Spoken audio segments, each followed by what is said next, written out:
এখন একটা heat wave চলছে, সবার ঘন ঘন পানি খাওয়া উচিত, টুপি পরা উচিত, যাদের যাদের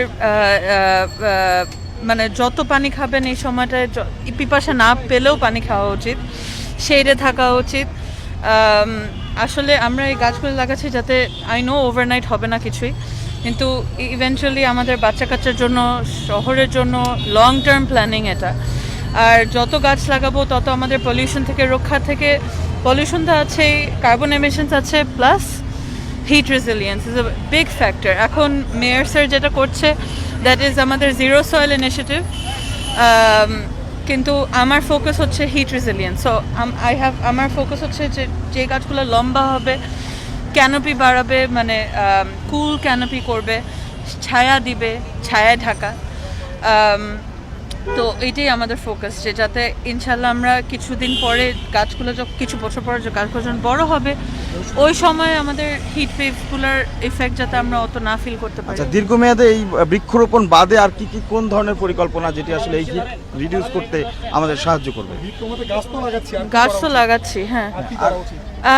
ইনশাল্লাহ দেখি, আমার প্ল্যানে অনেক কিছুই আছে, এখনও প্ল্যানটা অফিসিয়ালভাবে রিলিজ করা হয়নি, কিন্তু আমরা ইনশাল্লাহ ব্যবস্থা করার চেষ্টা করব। কুলিং সেন্টার, ওয়াটার অ্যাক্সেসিবিলিটি, কুল জোন, রাস্তায় রাস্তায় কুল জোন, এগুলা নিয়ে চিন্তা ভাবনা চলছে। তারপর বিদেশে যে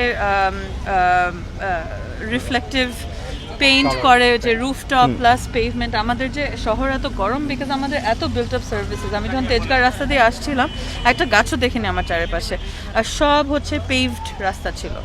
তো মানে অথবা বিল্ড কনস্ট্রাকশন, সেগুলোতে তো টেম্পারেচার ইনক্রিজ করে।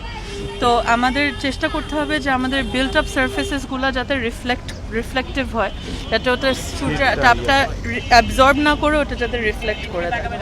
ঠিক আছে আপা, একদিকে আমরা দেখি গাছ লাগাই, আরেকদিকে যে গাছ কেটে ফেলে, এই গাছগুলো তো বড় হতেও সময় লাগে, কিন্তু যে এক্সিস্টিং গাছগুলো আছে সেগুলো তো কেটে ফেললে তো আসলে কোনো কাজে আসছে না। ঢাকা যখন বড় হয়েছে, এক্সপ্যান্ড করেছে, গাছকে কেউ প্রায়োরিটাইজ করেনি। একটা গাছ কাটা মানে তার গাছে যে পোকামাকড় থাকতো, যে পাখি আসতো, যে পাখির বাচ্চা থাকতো, এগুলো সব কেটে দেওয়া। একটা গাছ কাটা মানে লং টার্ম ইফেক্টসে 10 crore টাকা কাটা। একটা বড় গাছ যখন আপনি কাটছেন, you are removing an entire ecosystem. হ্যাঁ, তো এখন থেকে আমাদের গাছগুলো প্রায়োরিটাইজ করতে হবে, আমাদের গাছগুলোকে ভালোবাসতে হবে, আমাদের প্রায়োরিটাইজ করতে হবে। এইটাই একটু সময় লাগবে, বিকজ প্ল্যানিং স্টেজে এখন দেখেন মানে we have to plan very carefully যাতে আমাদের ইন্টারভেনশনসগুলো সাকসেসফুল হয়, যাতে ওগুলো সাস্টেইনেবল হয়। একটা জিনিস করলাম, করে ওটা টিকলো না, এটা তো লাভ নাই, তাই না? তো আমি চাচ্ছি যে মানে আমরা অনেক কিছু প্ল্যানের মধ্যে আছে, but until we can formally start, মাত্র তো 1 মাস হয়েছে সিন্স মাই অ্যাপয়েন্টমেন্ট। আমার তো জিনিসগুলো বুঝতে, মানে ঢাকা শহর কিভাবে কাজ করে, নিয়ম, লেজিসলেশন, ঢাকার উপরে স্টাডি করছি। আমরা সার্ভে করব ইনশাল্লাহ, যেটা খুবই দরকার, একটা বেসলাইন সার্ভে করা। সো এই জিনিসগুলো নিয়ে আমরা কাজ করছি।